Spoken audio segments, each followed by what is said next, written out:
আথই আপনাকে যুক্ত করা হয়েছে। বলেন আপনি। জি ভাই, আমাকে শুনতে পাচ্ছেন? হ্যাঁ, হ্যাঁ শুনতে পাচ্ছি। বলেন। জি ভাই, আমার একটা প্রশ্ন ছিল। সেটা হলো যে, এই যে যারা আরকি ইসলাম ধর্ম নিয়ে পড়ালেখা করে বা পিএইচডি করে বা বড়, বড় ডিগ্রি নেয়, তো তারা তো এই যে ইসলাম ধর্মের ভেতরে যে সমস্যাগুলো আছে বা যেই ভয়ংকর বিষয়গুলো আছে, এগুলো সম্পর্কে তো তারা জানতে পারে। এবং অবশ্য তারা যেহেতু পিএইচডি করছে, তারা তো কিছুটা শিক্ষিতও বলা চলে যায়। তাদের তো বিবেক হয়তো সেভাবে কাজ করা উচিত। যে তারা এগুলো দেখতেছে, দেখে আবার সেগুলো নিয়ে কাজ করতেছে বা সেগুলোকে সাপোর্ট করতেছে। আচ্ছা, এইটা আগে একটু কিভাবে? আগে জি, একটু বলেন আমাদেরকে যে এই যে মানে মাদ্রাসাতে যারা পড়ে, জি। আ মাদ্রাসাতে বেশিরভাগ ছাত্ররাই তো হচ্ছে গিয়ে একটু দরিদ্র পরিবারের ছেলেপেলে, তাই না?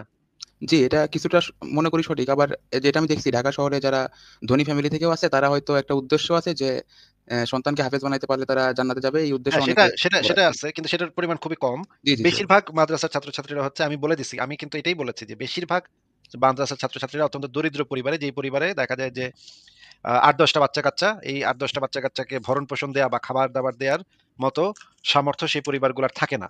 তখন তাদের কি করতে হয়? তাদের ওই যে মানে আবাসিক যে মাদ্রাসাগুলা সেগুলাতে দিয়ে দিতে হয়। আবাসিক মাদ্রাসাগুলাতে সৌদি থেকে টাকা আসে এবং সেখানে তারা খায়া-পইরা থাকতে পারে। মানে যদিও খুবই মানবেতর জীবনযাপন করে তারা। ভিক্ষা করে খাইতে হয়। মানে বাসায়, বাসায় গিয়ে চামড়ার টাকা, এটার টাকা, সেটার টাকা এগুলা নিতে হয়। তারপরেও তারা তো বাইচা থাকতে পারে। মানে পড়ালেখা আ করতে পারে, বাইচা থাকতে পারে, খাইতে পারে, জামা-কাপড় পায়। তার মানে তো বেশিরভাগ ছাত্রছাত্রীরা একটা আ মাদ্রাসার বেশিরভাগ ছাত্রছাত্রীরা না পাইরা ওইখানে গিয়ে ভর্তি হয়, তাই না? জি ভাই। কারণ অন্য কোনো স্কোপ তাদের নাই, অন্য কোনো অপশন তাদের নাই। তাদের মনে করেন যদি অপশন থাকতো যে আ ঢাকা ঢাকাতে একটা ভালো স্কুলে, খুবই নামকরা একটা স্কুলে ভর্তি হওয়ার সুযোগ যদি থাকতো, তাহলে তো আমার ধারণা বেশিরভাগ বাবা-মা আ মাদ্রাসাতে না পাঠায় সেখানেই পাঠাইতো। হয়তো অল্প কিছু সংখ্যক পাঠাইতো মাদ্রাসায়, তারা দিনের কারণে পাঠাইতো। কিন্তু মেক্সিমামই তো পাঠাইতো ভালো স্কুলে, যেখানে ইংরেজি ভালোভাবে শেখা যায়, যেখানে বিজ্ঞান ভালোভাবে শেখা যায়, যেখানে ডাক্তার, ইঞ্জিনিয়ার বা কোনো একটা ভালো প্রফেশনে যাওয়া যাবে। মাদ্রাসা থেকে পাশ করে তো মানে কি চাকরি করবে একজন মানুষ? কি মানে ওই কোরআন খতম দেয়ানো, অ ক মানে রমজান মাসে কোরআন খতম দেয়ানো, আ জানাজার নামাজ পড়া, মসজিদের ইমাম পায় ৳৪,০০০, ৩,০০০, ৳৩,৫০০ না ৳৪,০০০ বেতন পায় মসজিদের ইমামরা। এইটা একটা পরিবার তো এই টাকায় চলবে না। এটা তো একজন মানুষের মানে এইম ইন লাইফ হইতে পারে না। মানে একটা সুস্থ মানুষ তো এই এইম নিয়া মানে মানে ধরেন ১৫ বছর পড়ালেখা কইরা সে ৳৩,৫০০ বেতনে চাকরি পাইছে। এইটা তো সম্ভব না, তাই না ভাই? জি ভাই। তাইলে তার মানে হচ্ছে বেশিরভাগ মেক্সিমাম মাদ্রাসার ছাত্রছাত্রীরা উপায়ন্তর আর নাই। আর কোন উপায় নাই দেখেই মাদ্রাসাতে তাদেরকে পড়তে হইতেছে এবং মাদ্রাসাতে পড়ার সময় আ এই যে ধর্মীয় শিক্ষা কাঠামোর যে মূল বিষয়টা হচ্ছে যে বেশি মেক্সিমাম টাইমে তাদেরকে পিটায় পড়ানো হয়, তাই না? জি ভাই। মারপিট সেটা তো করা হয় হয়, শিকল ঠিকই। দিয়ে বাইন্ধা রাখে এবং এইভাবে ছোটবেলা থেকেই তাদেরকে একটা শৃঙ্খলিত জীবনের ভিতরে বড় করা হয় এবং তাদের মানে ব্রেইন ডেভেলপড হয় এভাবে যে আমাদের সবসময় হুজুরের কথায় মাশাআল্লাহ, সুবহানাল্লাহ বইলা মাথা ঝুঁকায় সম্মতি দিতে হইব। সম্মতি দেয়া ছাড়া তাদের আর কোন কাজ নাই। যেকোনো ওয়াজে যদি আপনি দেখেন, হুজুরে একটা কথা কইতেছে, যত মিথ্যা কথাই বলুক না কেন হুজুর, যা ইচ্ছা বলুক না কেন, এই যে কয়েকদিন আগে তারেক মনোয়ার কইতেছে মানে ওয়াজে যে টেরাম্পের কথা টেরাম জি কোরআনে ভাই। আছে। টেরাম্পের কোরআনে কথা আসছে ভাই। কোরআনে আছে, হ্যাঁ? এটা বলতেছে এবং মানে উপস্থিত জনতা কি বলতেছে? মাশাআল্লাহ, মাশাআল্লাহ, মাশাআল্লাহ, সুবহানাল্লাহ হুজুর ঠিক কইছেন। মানে যত গাঁজাখুরি, যত মিথ্যা কথাই আপনি বলেন না কেন, ওয়াজে কখনো দেখছেন বা মাদ্রাসাতে কখনো শুনছেন এরকম যে একজন ছাত্র দাঁড়ায় প্রতিবাদ করছে, "না স্যার, এটা তো ভুল কইলেন আপনি।" এটা কি কখনো সম্ভব বলেন তো? না ভাই, এখানে তো মনে করেন একজন হুজুর অন্য একজনের নামে যদি কিছু বলে তাইলেও ঠিক। আর যদি অন্য হুজুর আবার অন্য হুজুরের নামে বলে, মানে আগের হুজুরের ওটাও নামে ঠিক, বলে সেখানেও ঠিক। মানে ওটাও ঠিক। এখানে ওয়াজ মাহফিল বা যেগুলো আছে এখানে আমি মানে চিন্তা করি যে সামনে যারা বইসা থাকে, মানে তাদের কি নিজস্ব চিন্তা চেতনা বা বুদ্ধি বিবেচনাগুলো নাই? নাকি হুজুরে যা কইছে ওইটাই। হুজুর একটা হুঙ্কার দিলে আমারে তরোয়াল নিয়ে ছুটতে হবে গলা কাটতে। এইগুলা কেমনে হইতেছে? মানে সবাই তো একেবারে অশিক্ষিত না বা তাদের তো বিবেক বুদ্ধি কিছুটা হইলেও থাকার কথা মানুষ হিসাবে। সেইগুলা তাহলে কি ভাই তারা হারাই ফেলছে? তার মানে পুরা সেটআপটাই হচ্ছে একটা বাচ্চাকে কিভাবে মানে তার তার ভিতরে প্রশ্ন তৈরি হওয়া, তার ভিতরে অসম্মতি জানানো, তার ভিতরে যাচাই করে দেখা। এই প্রক্রিয়াগুলাই ছোটবেলা থেকে নষ্ট করে ফেলা হয় এবং নষ্ট করে ফেলায় ওই যে ভেড়ার পাল বলে এটারে। ভেড়ার পালের ১ম টা যেদিকে যাইবো দেখবেন আপনি ভেড়ার পালে ১ম টা যেদিকে যাইবো পিছনের দিয়ে আর জানে না যে ১ম টা ঠিক দিকে যাইতেছে না ভুল দিকে যাইতেছে। ওরা কিন্তু ওই সামনেরটারে ফলো করে, হ্যাঁ? সামনেরটা জি, যেদিকে যাইতেছে ওইটাও পিছনে সবটি ওইদিকে যাবো। এই মানে মানে লিডারটারে ফলো করা। মানে হুজুরে যা কইছে, হুজুর হচ্ছে সেখানে অথরিটি। অথরিটি যা কইব সেটা হচ্ছে ধ্রুব সত্য। সেটা হচ্ছে আল্লাহর বাণীর মতো। হুম? যেহেতু এটা ধর্মের বিষয় সেহেতু মানুষের ভিতরে এইগুলা নিয়ে আ মানে একটা শ্রদ্ধা কাজ করে। মানুষের বুদ্ধি বিবেক এগুলা নত হয়ে যায়, এগুলা ভাইঙ্গা যায়। এগুলা কাজ করে না। এই ধর্মের বিষয়টা যখনই আসবে তখনই দেখবেন মানুষের ব্রেইন কাজ করে না সেভাবে। জি, জি। আ আ মানে মনে করেন একটা মানুষ বাজারে গিয়া আ ইয়া করতে বাজারে মানে সে এক মনে করেন এক মানে লোক আসছে, এক ইয়া ব্যবসায়ী যে বাসায়, বাসায় গিয়ে, গিয়ে জিনিস বেচে না? ওই যে কি বলে এগুলাকে? মার্কেটিং রিপ্রেজেন্টেটিভ এগুলা বলে কি যেন? এই বেটা আইসা বলতেছে আমাগো কোম্পানির নতুন একটা ফ্ল্যাট বিক্রি করতেছে। তোমারে ফ্ল্যাট দিমু। এত এই জিনিস আছে। দেখবেন এই সমস্ত বিষয়ে মানুষ খুবই সচেতন। তারা ফ্ল্যাটটা কত স্কয়ার ফিট, কেমনে হইব, এটা কত দিনের ভিতরে আইবো, জমিটা ঠিক আছে নাকি? অনেক কিছু হিসাব নিকাশ করবে। হিসাব নিকাশ করে ডিসিশন নেওয়ার চেষ্টা করবে। এমনকি মাছের বাজারে গেলেও তারা অনেক চিন্তা ভাবনা করে মাছটা কেমন, মাছটা এটা ভালো নাকি ভালো না, টিপা-টিপা দেখবো, ইয়াগুলা কালার কিরকম, তাজা কিনা, অনেক কিছু চিন্তা ভাবনা করব। যাবতীয় ক্ষেত্রে মানুষ এই যাচাইগুলা কইরা দেখে। কিন্তু শুধুমাত্র এই ধর্মের ক্ষেত্রে আসলে মানুষের ব্রেইনটা তখন আর ঠিকভাবে কাজ করে না। তখন ভক্তি চইলা আসে। ভক্তি আইসা যে যাচাই করার যে ইয়াটা প্রসিডিউরটারে দখল করে ফেলে। তখন মানে শ্রদ্ধা, বিশ্বাস, ভক্তি, আল্লাহর প্রতি প্রেম এগুলা আইসা তখন দেখা যায় যে হুজুরে যা গাঁজাখুরি কথাই কুক না কেন, তখন আর মানুষ এটাতে যাচাই করতে চায় না। কারণ তারা মনে করে এটা তো ভাই ধর্মের বিষয়। এখানে আবার এত যাচাই-বাছাই কি আছে? এটা হ্যাঁ, কমু সওয়াব হইব। বুইজ্জা পড়ি না বুইজ্জা পড়ি সওয়াব হইব। এইখানে দেখা যায় যে একটা বড় সমস্যা দেখা যাচ্ছে যে এই ক্ষেত্রে মানুষের যাচাই করার কোনো ক্ষমতা থাকে না। এইটা আমার অনেক বন্ধু-বান্ধব আছে যারা ব্যক্তিগত জীবনে অনেক অনেক মানে মানে মেধাবী। তারা পড়ালেখায় খুবই মেধাবী। তারা অনেক ভালো চাকরি করে।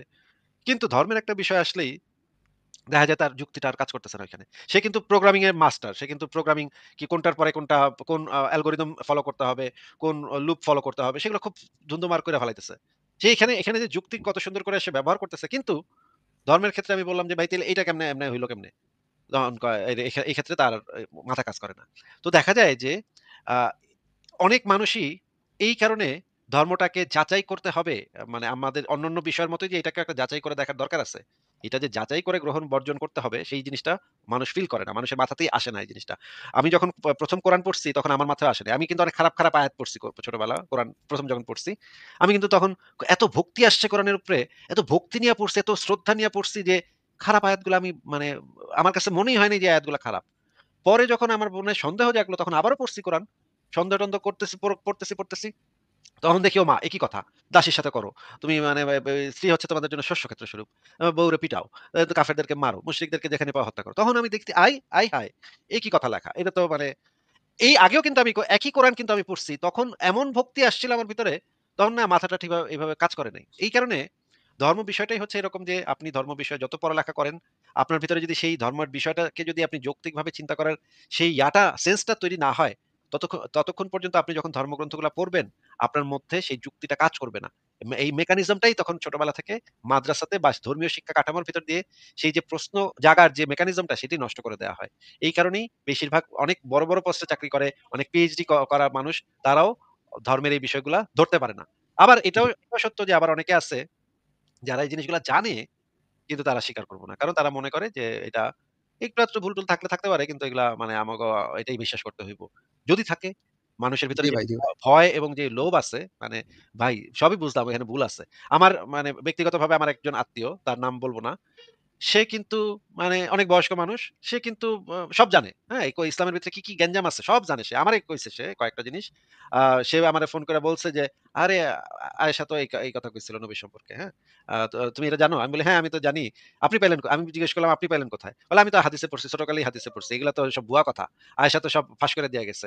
নবীর কথা সব ফাঁস করে দিয়া গেছে।" এগুলা সে বলতেছে আবার সে ঠিকই নামাজ ঠিকই আবার পড়তেছে। আবার সে সবাইরে ইসলামের দ্বীনের শিক্ষাও দিতেছে।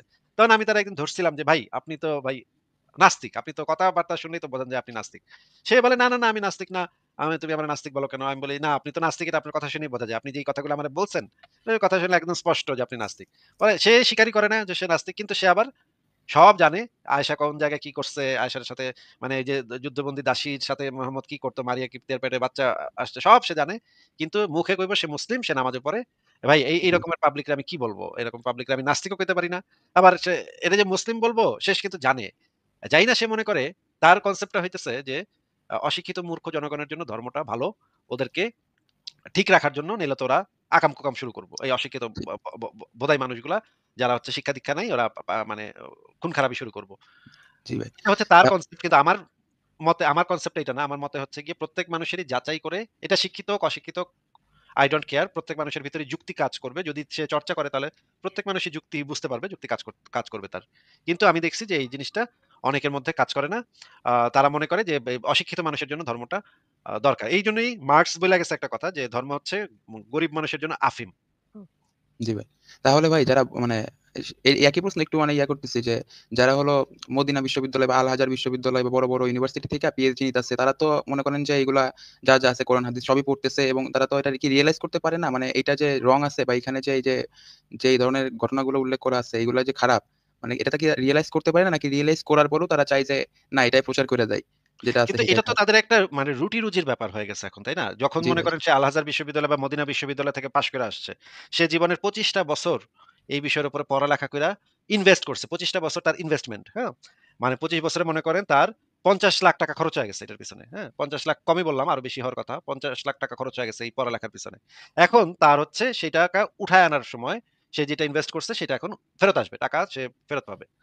এখন যদি সে আইসা হুজুর আইসা বলে যে, "ভাই ধর্ম-টর্ম তো এত ২৫ বছর ধরে পইড়া আমি যেটা বুঝলাম, এগুলা সব ভুয়া কথা।" এটা যদি সে জি, জি। বলে, তাহলে তার পেটে লাথি পড়বো ভাই। এতে তো সে খাইব কি কইরা? তার তার ব্যবসা-বাণিজ্য তার মানে সবকিছু নির্ভর করতেছে এইটার উপরে। এইটা যত বাড়বো, এই ধর্মান্ধতা যত বাড়বো, তত তার পেটে টাকা-পয়সা, তার পেটে দানা-পানি তত বেশি আসবে। এটা তো একটা ব্যবসার একটা স্ট্রাকচার তৈরি হয়ে গেছে। সেই ব্যবসার ভিতরে সে ঢুইকা গেছে। এখন তো ব্যবসা থেকে বাইরিলে সে তো না খায় মরবে ভাই। সে কি ডাক্তার হইতে পারবে? মনে করেন তার বয়স এখন ৪৫। এই বয়সে কি সে ডাক্তারি পড়তে পারবে নাকি ইঞ্জিনিয়ারিং পড়তে পারবে না কি করতে পারবে? কিছুই করতে পারবে না। তার একটা মাত্র ওয়ে হচ্ছে এই ধর্মটারে বেইচ্চা কোন রকমে মানে ঠিকভাবে ওয়াজ-টাজ করতে পারলে তো অনেক টাকা পাবে। কিন্তু সেটা করতে না পারলে কোনমতে মসজিদে-টসজিদে এগুলো পড়ায়-টরায় ইনকাম সোর্সটা যেন ঠিক থাকে। আমাদের নাস্তিকদের মধ্যে অনেক নাস্তিক আছে যারা হচ্ছে বড়, বড় মসজিদের ইমাম। তাদের সাথে আমার ফোনে অনেক কথাবার্তা হইছে। তারা অনেকেই বলছে মানে যাদের সাথে আমার কথাবার্তা হইছে তারা তো নাস্তিক, হ্যাঁ? তারা জি। একজন আছেন চিটাগাং এর কোন জায়গার সেটা বলব না। চিটাগাং এর একটা বড় একটা মসজিদের ইমাম। সে হচ্ছে একজন নাস্তিক। সে এখনো নামাজ পড়ায় যাচ্ছে মানুষরে।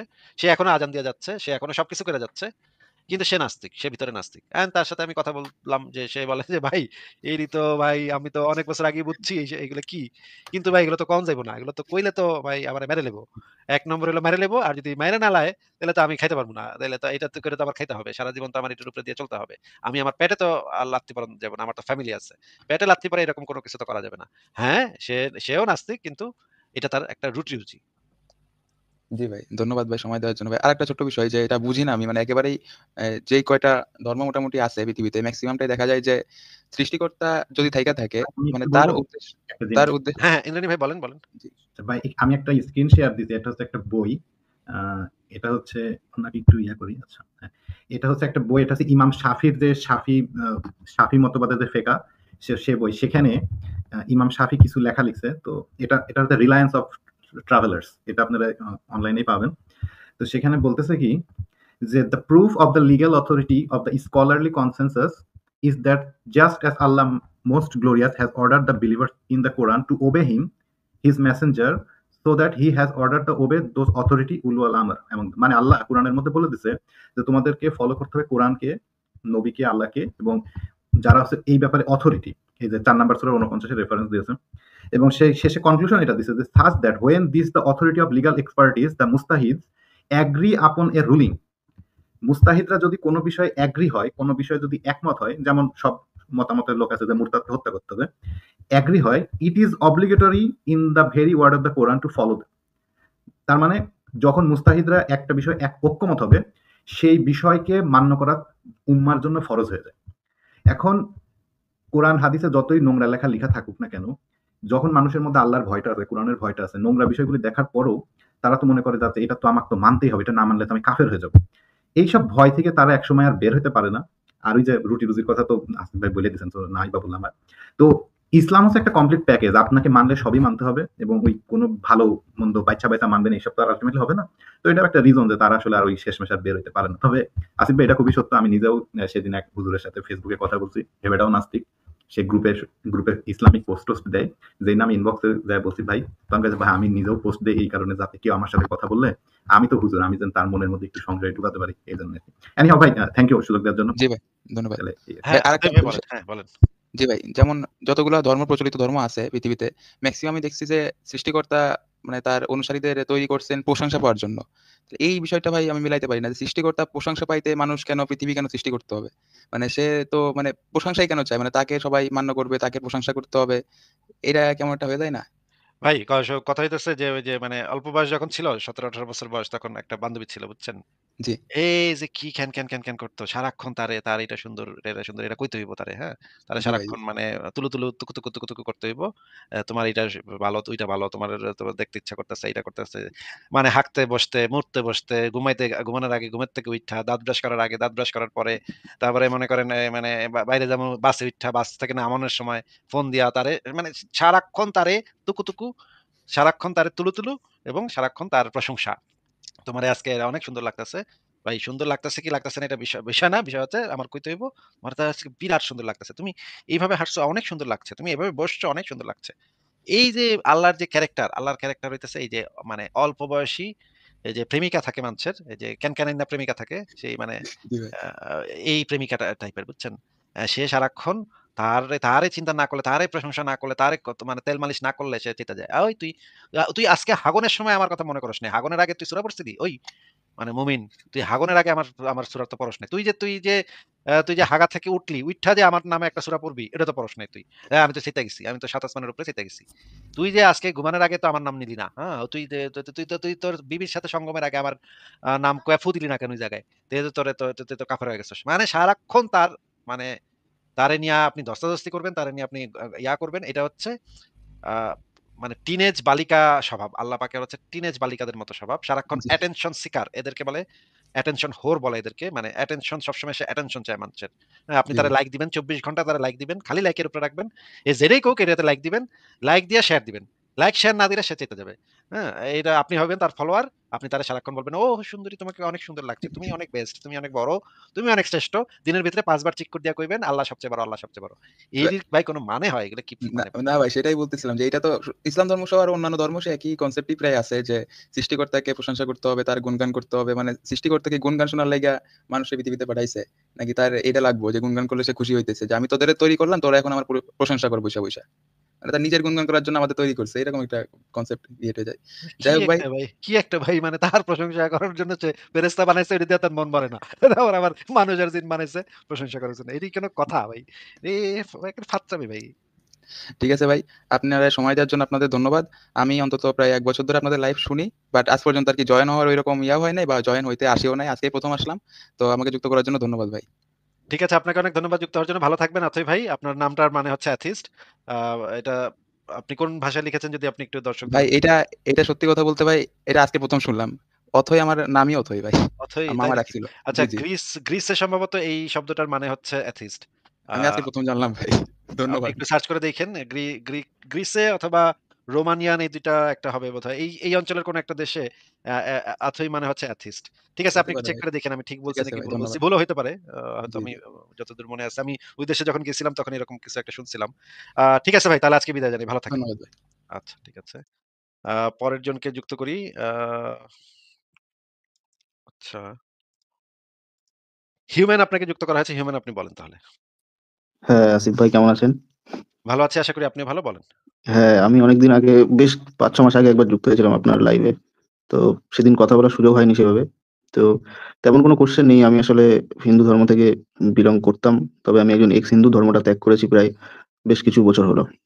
তো এমত অবস্থায় আমার একটা কোয়েশ্চেন আপনার কাছে। আমি ইন্ডিয়াতে ইন্ডিয়াতে থাকি। ইন্ডিয়াতে একটা ব্যাংকে চাকরি করি। তো আমি যখন কলেজ লাইফে ছিলাম তখন আমার একটা মুসলিম মেয়ের সঙ্গে পরিচয় হয়। And she is my wife now. আমার পাশেই আছে।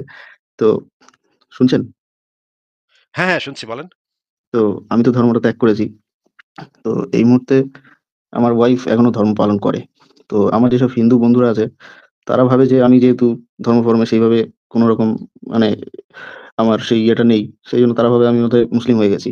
আবার আমার যেসব মুসলিম আমার সেইভাবে কোনো মুসলিম চেনা পরিচিত নেই। তবে আমার ওয়াইফের যারা চেনা পরিচিত আছে, তারা আবার আমাকে মুসলিমের দিকে মানে ধর্মটার দিকে একটু অ্যাট্রাক্ট করার চেষ্টা করে। তো একই বাড়িতে আছি। তো আমি তো নাস্তিক। একটা খুব আত্মসংকটে আছি।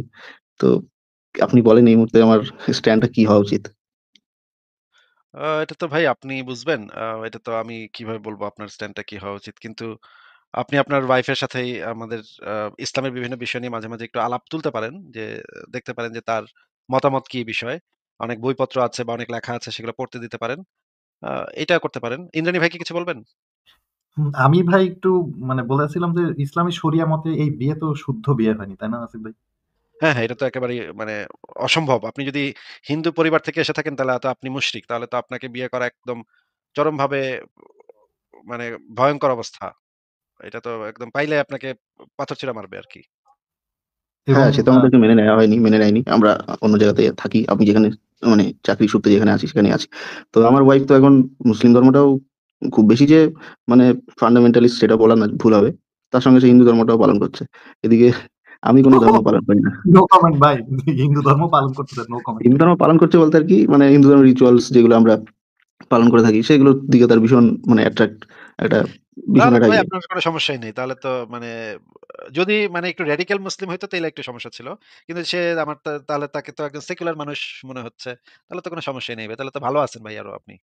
না ভাই সেগুলার হওয়ার তো সমস্যা নেই। তবে আমি কোন ধর্ম মানি না। আর আমার ওই সমস্ত জিনিসগুলো আসলে কেমন একটা লাগে দেখতে। আমার ওয়াইফ আমি তো রিলিজিয়ন মানি না। ভাই, আমার ওয়াইফ আবার ভাই দুটো আমি রিলিজিয়ন আপনাকে ফলো করছে। ভাই আমি আপনাকে বলি শোনেন। আমার আপনি ওয়াইফ আসছে সাইডে। না, না একটু শোনেন, একটু শোনেন। সেটা হচ্ছে যে আপনার ওয়াইফ একে তো ধরেন আপনাকে বিয়ে করছে প্লাস সে হিন্দু ধর্মের বিভিন্ন রিচুয়াল ফলো করতেছে। তো ইসলাম এমন একটা ধর্ম শুধুমাত্র তো আ মানে আল্লাহ তো কোরআনের মধ্যে বলে দিছে যে মানে এই ধরনের লোকদের ইসলামিক ভাষায় বলবো মুনাফিক। আমরা বলছি না, মুনাফিক। এবং আল্লাহ এক্সপ্লিসিটলি কোরআনের মধ্যে বলছে যে, "হে নবী তুমি মুনাফিকদের জানাজার নামাজ পর্যন্ত পড়ায়ও না।" আর ওইদিকে আপনার বউ তো ধরেন মানে ইসলামের মুখে ঝামা ঘষে দিয়ে তো সে পারলে হিন্দু ধর্মের বিভিন্ন জিনিস পালন করতেছে। তো ভাই আসলে অনেকে আছে বিভিন্ন রকমের ইসলামের মধ্যে বহুত রকমের ফিরকা আছে। তো ভাই আপনি খুব ভালো আছেন, সুখে আছেন। ভাই প্যারালেল না। নাস্তিকও যদি হয়ে যায় সম্পূর্ণ তাতেও অনেক কিছুতেই অমূল্য আপনি পাবেন। বুঝছেন? যদি নাস্তিক হয়ে যায় অনেক বেশি অমিল হবে। সো প্যারা নাই ভাই, আপনি এনজয় করেন। সমস্যা নেই। আমার তো মনে হচ্ছে ভাই আপনার তো মনে হচ্ছে আপনি বিন্দাস ভালো আছেন। একটা মানে আপনার জন্য যে এত বড় স্যাক্রিফাইস করছে, এই যারা সাধারণত মুসলিম ফ্যামিলি থেকে আসে তারা তো একটু গোঁড়া হয়, হ্যাঁ? ধর্মের বিষয়ে গোঁড়া হয়। আপনার জন্য তো তাহলে আপনার ওয়াইফ অনেক বড় স্যাক্রিফাইস করে চলে আসছে। আপনাকে বিয়ে করছে। তার মানে তার কাছে এই ভালোবাসাটা আপনাদের যে ভালোবাসাটা সেইটা ধর্মীয় অন্ধত্বের থেকে ধর্মীয় নিয়ম কানুনের থেকে অনেক বেশি গুরুত্বপূর্ণ বলেই তো নিশ্চয়ই আপনার কাছে আসছে বা আপনার সাথে বিয়ে হইছে। এটা তো একটা বিরাট বিষয়। এটা তো এবং সে যে আপনার যে কালচার, আপনার যে হিন্দু মানে আপনার পরিবারের যে হিন্দু কালচার সেটাকেও সে কিছু জায়গায় হয়তো অ্যাকসেপ্ট করে নিতেছে। এটাও কিন্তু সাধারণত দেখা যায় না ভাই। এটা কিন্তু রেয়ার কেস। আপনার যে ঘটনাটা সেটা কিন্তু খুবই রেয়ার কেস। মুসলিম ফ্যামিলির মেয়েরা কিন্তু সাধারণত এরকম হয় না ভাই। এটা কিন্তু আপনি একটা বিরাট লাকি মানুষ। এজন্য একটা বিরাট আ মানে একজন পাইছেন। এমন একজনকে পাইছেন যে আপনাকে আসলে জেনুইনলি মন থেকে ভালোবাসা দেখেই এটা এই পর্যন্ত আসতে পারছে। নইলে কিন্তু এইটা সম্ভব না। যেটা হয় সাধারণত যে হিন্দু ছেলেকে বিয়ে যদি করার পরে কেমনে মুসলিম বানাবে ছেলেটারে ছলে বলে কৌশলে মিথ্যা কথা-টথা বইলা কান্নাকাটি কইরা, হাউকাউ কইরা, পরিবারে অশান্তি কইরা শেষমেশ গিয়া ইসলাম ধর্মে কনভার্ট করার চেষ্টা করে। আপনাকে যদি না সেটা সে না আমাকে করে ধর্ম মানার জন্য কখনো আরকি ফোর্স করে এই সরি ইসলাম মানার জন্য কখনো ফোর্স করেনি। তবে নাস্তিক হওয়ার ব্যাপারটাকে সে ভালো চোখে দেখে না। তবে খুব বেশি কিছু বলেও না। এটাই আরকি। তাহলে তো ভাই বিরাট ভালো আছেন ভাই। আপনি মানে মানে একজন সুখী মানুষ, একজন মানে বিন্দাস ফুর্তিতে আছেন ভাই। হ্যাঁ? আমি অনেক এরকম অনেকের ঘটনা আমি জানি। যে ছেলেরা হিন্দু মেয়েকে বিয়ে করছে পরে পরিবারে বিরাট অশান্তি, বিরাট গ্যাঞ্জাম। ইসলাম ধর্মটা অ্যাকসেপ্ট করতে হবে স্বামীর, নাইলে তো থাকবে না, একসাথে থাকবে না। করতে দিবে না। বাচ্চাদের কি হবে? বাচ্চাদের কি নাম রাখবে? বাচ্চাদের কোন ধর্ম করবে? এগুলা নিয়ে বিরাট গ্যাঞ্জাম। পরে দেখা গেছে শেষমেশ মানে হইছে। পরে ছেলেরা বাধ্য হইছে আরকি ইসলাম ধর্ম গ্রহণ করতে। তো আপনার ক্ষেত্রে সেরকম ঘটেনি, এটা একটা বিরাট ব্যাপার। আর আপনি যেটা করতে পারেন, যদি আপনি চান, এটা আসলে দরকার নাই, কিন্তু তারপরে আপনি যদি করতে চান, তাহলে আপনি ইসলাম ধর্মের যে বিষয়গুলা নিয়ে আমরা মাঝে মাঝে আলোচনা করি, ইসলামের নারীর যে অধিকার বা নারীর যে সম্মান বা হুজুরদের যে ওয়াজগুলা যেগুলো আমরা মাঝে মাঝে বাজায় শুনাই, সেগুলো আপনি মাঝে মাঝে আপনার ওয়াইফের সাথে শেয়ার করতে পারেন। এগুলো নিয়ে আলাপ করতে পারেন, কথাবার্তা মানে সাধারণ কনভারসেশন আরকি। কেউ কাউকে প্রেশার ক্রিয়েট না। যে এগুলা নিয়ে তোমার মতামত কি বা আপনার মতামত কি? বা ধরেন কোরআনের একটা আয়াত বের করে আপনারা আলোচনা করলেন যে এখানে এই জিনিসটা বলা আছে। যেমন ধরেন একটা আয়াতে বলা আছে, নারী তোমাদের স্ত্রীরা তোমাদের জন্য শস্যক্ষেত্র স্বরূপ। তাদেরকে যেভাবে ইচ্ছা সেভাবে ভোগ করো। এই আয়াতটা নিয়ে তোমার মতামত কি? এটা কি এখন মানে তারপর ধরেন বাচ্চা মেয়েদেরকে যে বিয়ে করা যায় ইসলামে, একটা প্রাপ্তবয়স্ক পুরুষ যে বাচ্চা মেয়ে বিয়ে করতে পারে বা একজন যৌন দাসী রাখতে পারে একজন মুসলিম পুরুষ। এগুলা তো একটা নারীর জন্য অবমাননাকর, তাই না? এগুলা একজন নারীর জন্য অসম্মানজনক। এগুলা যদি আপনি আলোচনা করেন তাহলে আমার মনে হয় যে সে আপনার পয়েন্টটা বুঝতে পারবে যে আপনি কেন ধর্ম মানেন না। এই পয়েন্টটা সে হয়তো বুঝতে পারবে। তারপরে আপনি আস্তে আস্তে বুঝতে না পারলেও আসলে কোন ক্ষতি নাই। আপনারা তো ভালোই আছেন। হ্যাঁ, সে অবশ্য ঠিক, সেটা ঠিক। আমাদের জন্য শুভকামনা রাখবেন। ঠিক আছে, আজকে আর এবং বেশি সময় নষ্ট করব না। তবে যদি পরে আর কখনো লাইভে না আসি তাহলে ভাববেন ডোমেস্টিক ভায়োলেশন এর শিকার হয়ে আমিও নাস্তিক থেকে ধার্মিক হয়ে গেছি। আলহামদুলিল্লাহ। আলহামদুলিল্লাহ। আপনি দিনের পথে ফিরে আসেন। দেখা হুম, যাক। দিনের পথে ফিরে হ্যাঁ, আসলে যদি আপনারা ২ জনই জান্নাতে চলে যান, তখন কি হবে ভাই সেটা একটু বইলা যান। যে ৭২ টা হুরি তো আপনারে টানাটানি শুরু করবে। আপনার ওয়াইফ তখন কি করবে সেটাও একটু ভেবে তারপরে ইসলাম গ্রহণ করেন, বুঝছেন? সেই সর্দার হয়ে খুবই খুশি হবে যে সে আজকে দিন সেট করে দিবে, যে মুহাম্মাদের যেমন দিন সেট করা ছিল সে সেট করে দিবে যে আজকে তুমি অমুকের কাছে যাবে, কালকে তুমি অমুকের কাছে যাবে। এগুলা খুব প্রেস্টিজিয়াস হবে তার জন্য। আচ্ছা, ঠিক আছে ইমরান ভাই, ভালো থাকেন। আপনাকে হ্যাঁ ভাই, বিদায় জানাই তাহলে। ধন্যবাদ, ধন্যবাদ। ভালো থাকেন, চিল করেন ভাই, আর বেশি প্যারা নিয়েন না ভাই। হ্যাঁ, সে তো সুখে বিন্দাস ভাই, ভালো সুখী আছে। মানুষ ভাই। সুখে থাকতে ভূতে কিলায়। এই লোকেরা সুখে থাকতে ভূতে কিলায়, বুঝছেন? ভালো আছে, সে বুঝতেছে না দুনিয়া কত খারাপ এটা সে বুঝতেছে না। সে এটা নিয়ে শুরু করছে। আচ্ছা, পরের জনকে যুক্ত করি তাহলে। আ কে ডট আপনাকে যুক্ত করা হয়েছে বলেন আপনি। আসসালামু আলাইকুম ভাইয়া। আপনার উপরে শান্তি বর্ষিত হোক, বলেন। জি ভাইয়া। তো আমি আসলে আমি নন মুসলিম। সো আমি বাংলাদেশের একটা মানে স্বনামধন্য কলেজে পড়াশোনা করছি। তা কলেজে তো আপনি পড়ার নন সময় মুসলিম আমার তাইলে আপনি ঢুকে নন মুসলিম তাইলে ঢুকে এত লম্বা করে সালাম দিলেন কেন ভাই? ভাই অভ্যাস হয়ে গেছে। অভ্যাস। ও আচ্ছা, বলেন। বাট মিনিং তো এটা ভালো, মানে শান্তি বর্ষিত হোক। না, যাতে না, এমন এটা না তো যে আপনি মিনিং মোটেও ভালো না। এটা মিনিং মোটেও ভালো না। অমুসলিমকে সালাম দেওয়ার কোনো বিধান নাই। হ্যাঁ, এটা জানি আদাব দিতে হয়। অমুসলিমের না, জন্য না, অমুসলিমের জন্য জাহান্নাম কামনা করতে হয়। ফি নারী জাহান্নামা বলতে পারেন আপনি, যে জি, তোরা জি, জি। চিরস্থায়ী জাহান্নামী, এটা বলতে পারেন। কিন্তু করতে পারবেন না। মানে শান্তি কামনা পরকালে ইহকালে পরকালে শান্তি অমুসলিমের জন্য কামনা করতে পারবেন না ইসলাম অনুসারে। তাহলে ভাই আদাব মানে কি? মানে সেটা কি মিন করে? আদাব মানে একটা সম্ভাষণ আরকি। এটারে আচ্ছা, একটু সেকুলার করে নিচ্ছে আরকি জিনিসটারে। এটা একটা ফার্সি আ ভার্সন আরকি। আচ্ছা ভাইয়া। তো আমি ভাই যেটা বলতে চাচ্ছিলাম যে কলেজে পড়াশোনা করার সময় আমার যে মানে কিছু ফ্রেন্ড আছে ওরা অনেক ধার্মিক। তা তারা বিভিন্ন সময় মানে আমরা তো কলেজে যাই পড়াশোনার জন্য বা এক্সট্রা কারিকুলাম অনেক কিছু খেলাধুলা আছে। যারা একটু মানে ধার্মিক তারা প্রায়ই মানে আমি একটু ওপেন মাইন্ডেড। আমি আরকি সব কালচার, রিলিজিয়ন সম্পর্কে জানতে বেশ আগ্রহী। আমার ভালোই লাগে। মানে আমি নিজে অ্যাগনস্টিক, মানে আমি হিন্দু, বাট আমি মানে কালচারালি এটা ফলো করি। বাট এমন না বিভিন্ন যে রিলিজিয়াস ট্যাবু টাইপ জিনিস আছে সেগুলো আমি খুব বেশি বিশ্বাস করি না। তো যাই হোক, তো আমাকে মানে আমি ওপেন মাইন্ডেড যেহেতু, তো আমার শুনতে আপত্তি নেই। কিন্তু মানে গত মাস থেকে আমাকে আরকি প্রেশার দেয়া শুরু করেছে যে, "না, তোকে দিনের পথে আসতে হবে।" আর এমনভাবে তারা বলে যে শুনতে বেশ কনভিনসিং মনে হয়। তখন মনে হয় না যে তারা খুব ভুল কিছু বলছে। কিন্তু আমি যখন মানে তারা যখন তাদের লজিক গুলো আমার উপর ইমপ্লিমেন্ট করে বা চাপায় দেয়, তখন আমি একটা জিনিস মানে প্যাটার্ন খেয়াল করছি যে তারা আপনাকে চিন্তা করার কোনো টাইম দিবে না। আপনি যে নিজে চিন্তা করবেন, তারা একটার পর একটা খুবই কনফিডেন্স এর সাথে যুক্তি দিতে থাকবে এবং আপনি এটা কাউন্টার করারও সুযোগ পাবেন না। মানে বিষয়টা এরকম। তো আমি মানে অনেক আইডেন্টিটি ক্রাইসিস এ পড়ে যাই। মানে তারপর আপনার লাইভ গুলো দেখার মাধ্যমে যে মানে আমি আবার নিজে থেকে চিন্তা করার মানে সুযোগ পাই আরকি। তো ইন্দ্রাণী ভাইয়া ভাই কি কিছু বলবেন এ বিষয়ে? মানে আমি আমি জানতে ভাই চাচ্ছিলাম যে একটা বিষয়গুলো আমি ট্যাকেল ভাই করব একটা কিভাবে? কথাই বলবো, সেটা হচ্ছে যে আ মুমিনদের তো আল্লাহ সবসময় বইলে গেছে যে ওই যে আ হয় যদি ভালো কাজ দেখো, সরি, যদি কোন খারাপ কাজ করতে দেখো হয় তাকে হাত দিয়ে বাধা দাও। যদি হাত দিয়ে বাধা দেওয়ার ক্ষমতা না থাকে তাহলে মুখ দিয়ে বাধা দাও। আর তাও যদি না পারো তাহলে ওই অন্তরে, অন্তরে তাকে ঘৃণা করো। তো এখন তো আসলে মুমিনেরা আপনার গলার পাতে চাপাতি ধইরা গলার মধ্যে শিকল পরায়া আর ইসলাম কবুল করাতে পারতেছে না। আপনাকে পূজা মণ্ডপে যাওয়াও তারা নিষিদ্ধ করতে পারতেছে না। ওইজন্য হাত দিয়ে বাধা না দিয়ে আপনাকে তারা মুখ দিয়ে আ বুঝানোর চেষ্টা করতেছে, বাটপারি-টাটপারি করতেছে। আর আপনি যদি ধরেন অফিসের বসই হইতেন, তখন হয়তোবা মুখ দিয়েও আর বলত না। তখন ওই মনে, মনে শুধু ঘৃণা করত যে আপনি যে পূজা-টুজা করতেছেন এগুলো খুব খারাপই হচ্ছে। আ ইসলামের একটা বড় একটা মানে ডিউটি যে অন্যদের কনভার্ট করা। আপনার আ আর কোন ধর্ম এত বেশি এমফাসাইজ করে কিনা জানি না। তবে ইসলাম জিনিসটা কনভার্সন কিন্তু খারাপ না। আপনি নিউট্রাল ভাবে দেখলে মানে এটা ঠিকই আছে। কোন একটা রিলিজিয়ন বা একটা এই জাতীয় তারা তো স্প্রেড করতে চাবেই। না, আপনার ন্যাচারাল। এটা আপনি জি, আ কনভার্ট যদি ধরেন এমন একটা জিনিস হয়, আপনি ধরেন ফোর্সফুলি। আপনি যদি ধরেন যে একটা ভালো জিনিস মানুষকে ধরেন টিকা, বাচ্চাদের অনেক সময় পোলিও টিকা দেওয়া হয়। এটাকে আমি জোর করে দিতে পারি। কিন্তু ইসলাম তো টিকা না রে ভাই, ইসলাম তো পয়জন ভাই। এই জিনিসটাকে যখন হ্যাঁ, জোর করে মানুষের মধ্যে ইনজেক্ট করা হচ্ছে, এটা তো ভাই পয়জন। এই জিনিসটা তো ভাই সাপোর্ট করার মতো না। তাহলে এটা তো আপনি ভালো বলতে পারেন না। ইসলামের ট্রু নেচার তারা হাইড করে তারা হয়তো ওই ২-৪ টা আয়াত, তাও ওগুলারও তাফসীর পড়তে গেলে ভালো বের হবে না। কুরআন থেকে আপনি একটা হিউম্যানিটির জন্য ভালো একটা আয়াত আপনি পাবেন না যেটা হোল হিউম্যানিটির জন্য ভালো। তো এইরকম জিনিস মানে সবচেয়ে বাজে প্রোডাক্টের বেস্ট মার্কেটিং করে তারা এইভাবে ইসলামকে স্প্রেড করতেছে। এটার থেকে যে আপনি এখন পর্যন্ত বেঁচে আছেন এটাই তো অনেক বড় কথা। তো যারা আর্গুমেন্ট দেয় তাদের সাথে এখন ধীরে, ধীরে আর্গুমেন্টে যাওয়া শুরু করবেন। যদিও বাংলাদেশে যদি থাকেন তাহলে তো ব্লাসফেমি খুব সহজেই সামলাতে পারে। একটু তবে রিস্ক ভাই।